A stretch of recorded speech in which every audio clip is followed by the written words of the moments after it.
All right, Mr. Burns, I'm obligated at this point to stop and give you an opportunity to make a statement before I sentence you. You're not required to make a statement, but I'm obligated to give you the opportunity to make a statement. So if there's something you want to say, I will certainly consider it. Mr. Burns? Thank you, Your Honor. Good morning, ladies and gentlemen. I apologize for being unable to address everyone at the same time. Everyone knows my name is Sebastian Burns. A friend and I have been convicted for a crime we did not commit. There's two things I want to discuss this morning, if possible. The first is a few reasons why I think our trial is unfair, with respect. And I was hoping to make some comments about the evidence. The first thing I need to discuss this morning is my motion for a new trial, on the grounds of ineffective assistance of counsel. And I regret that Mr. Robinson is not here today, and I regret that trial counsel is not here today, because I would prefer that they have an opportunity to respond to what I want to say.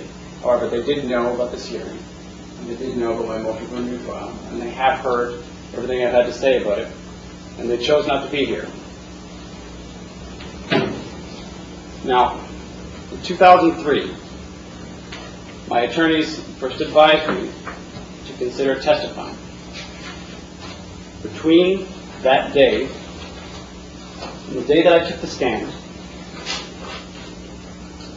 they never interviewed me about what testimony I needed to give about the undercover police operation from April 13th to July the 31st. I had no opportunity to tell them what I needed to say about that. Mr. Robinson scheduled a date to do that 4 days before I testified. He didn't do that. On May the 11th, he told me I would be testifying that day. I said, Mr. Robinson, you won't know what questions to ask me because you never interviewed me. He said, I would get around that problem by asking you, after each scenario, do you have anything more to say about the scenario? I may make a comment. Considering what's at stake here, I think most attorneys would agree that no attorney in their right mind would do that. It's simply too little preparation. As it happened, I took the stand. Within minutes, we reneged on our agreement. It made it impossible for me to give testimony that I needed to give. Afterwards, for my redirect examination, he told me simply he was not going to ask me any questions about anything that he hadn't interviewed me about. This made it impossible for me to give testimony that I needed to give. And before I continue, I would just encourage you to consider, in any profession, in any line of work, in any situation, where you had to make any kind of professional presentation, imagine if the person you had to make the presentation with simply refused to prepare with you, and then on the day told you, you can just say what you want, and then reneged on that agreement. How would you feel about that? And what would that do to your ability to present yourself? In this case, of course, I was looking at life without parole, and I can tell you how it felt. I was up the entire night afterwards, trying to understand what had happened and what the implications were, and trying to consider all the testimony I'd been unable to give the jurors. The next day, I asked him, please, reopen the direct examination. He wouldn't do it. I hadn't slept all night. I drifted through the rest of my cross-examination as a basket case. Some of the things that I weren't able to testify about included a note that I wrote for a TFRAFE on the morning of July the 19th. Mr. Robinson himself has called this a critical piece of evidence because it goes to the question of how we were able to communicate that day. There is no good reason for me not to have been able to give this testimony. During deliberations, the jurors made a point of listening to one of my phone calls to Mr. Raffay, in which there was the so-called Star Trek code. And this was one of the ways that we'd have been able to communicate without the police knowing. And obviously there was some question about how we'd been able to communicate.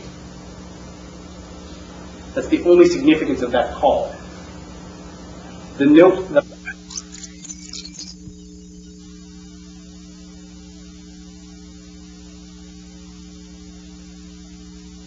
I had been able to subpoena Jeffrey Robinson and Saul Richardson. You had that ability for 4 months.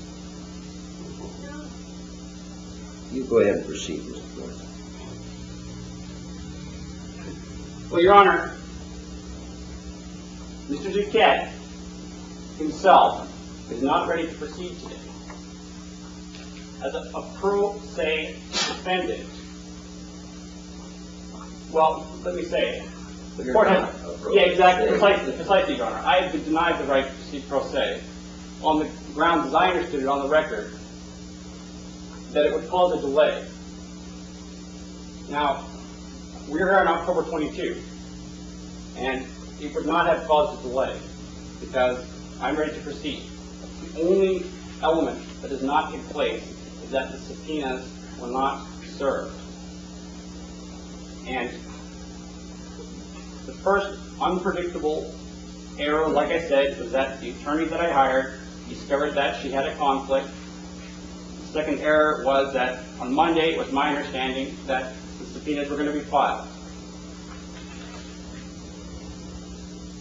And with regard to the lateness of the brief, it was first of all my understanding that that was not going to be a problem for counsel of the state, but in any case, Mr. Duquette's position was that he had had difficulty getting access to the materials that he needed in time, and as of that deadline, October 6th, he was attempting to remedy that. I myself was unaware of the briefing deadline. I learned about the briefing deadline last Friday after hours. First thing, Monday morning, I hired an attorney and I filed the brief. I believe I've done everything I could. What I was going to ask Your Honor for today, had I had the chance, was not a continuance for listening to the entire trial record, because I was there, which is why I wanted to proceed myself. I was going to ask Your Honor today purely for a continuance long enough to subpoena Jeffrey Robinson and Saul Richardson. That would have taken perhaps a week or two, I'm not sure.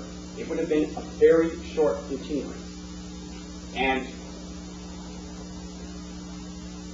because of what has occurred instead, I believe I am going to be prejudiced in the matter that I am attempting to have resolved.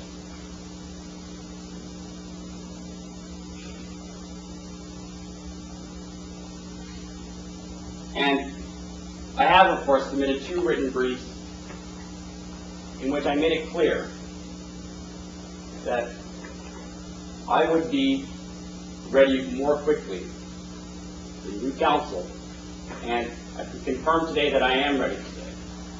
My only problem is the lack of subpoenas.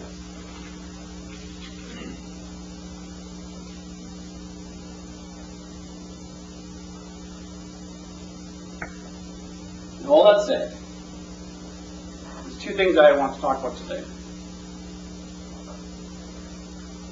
I've mentioned them both. With all due respect, our trial was not fair. The first reason why our trial was not fair is the defense was not allowed to tell the jury about an FBI informant who told the police that 5 days after the crime, he received information from a militant Islamic organization who named the victim Dr. Tariq Rafay and had said that they wanted to kill him because of his religious practices. one of the members of this group had been concerned about being seen with a baseball bat. And the significance of this information is that at the time when it was given, the police had not told anybody in the public what the murder weapon was. It was holdback information that only the killer would know. There's two reasons why this information could have been told to the jury. First of all, it's evidence of other suspects. Second of all, it goes to the credibility of the investigation. There was also information about a terrorist group, the Fukra, who puts out such murder contracts and doesn't claim responsibility for it afterwards. One of the reasons why we were not permitted to tell the jury about this information was because after the 9/11 terrorist attacks, it was thought that the information would carry too much weight. What this means is that if a chief and I had been tried before 2001, we would have received a fair trial. But because of the 9/11 attacks, we were not allowed to tell the jury this information. And for that reason, I should make clear that the state of Washington had the opportunity to extradite us in 1997. All of our appeals were extinguished in 1997. The Supreme Court of Canada denied our leave to appeal. The matter was resolved. It was the state of Washington, or the United States of America, that appealed the matter further in 1997. This delayed our extradition for 4 years. And let me be clear, once we arrived, the defense was not responsible for any delays of this trial. The transfer of my representation from the Public Defender Agency to Schrader, Goldmark, and Bender did not cause a delay. There was one continuance after that. That was caused because we didn't have the discovery in time. We were not responsible for any delays in this case after 1997.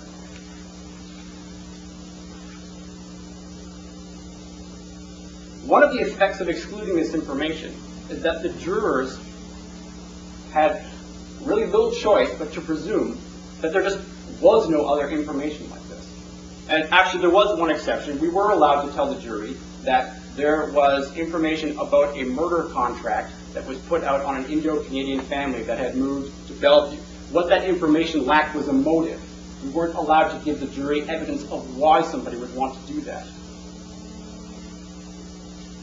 The effect of this is that the jurors not only assume, well, what they said, some jurors have said publicly, is that the defense simply never gave us a good explanation of who else could have done this. And the jurors did not know that we were prevented from doing that. The effect of this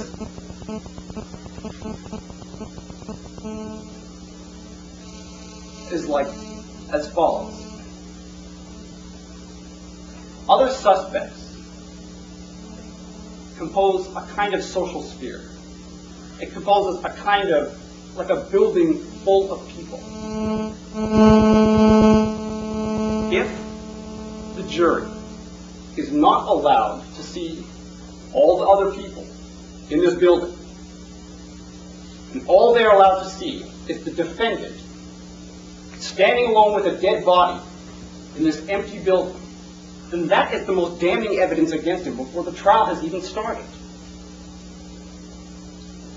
And for any reason, if someone gets prevented from seeing other possibilities, the result of that is tunnel vision. And that's what our jury was made to have. And I think, frankly, if you were to take a survey of objective people with common sense,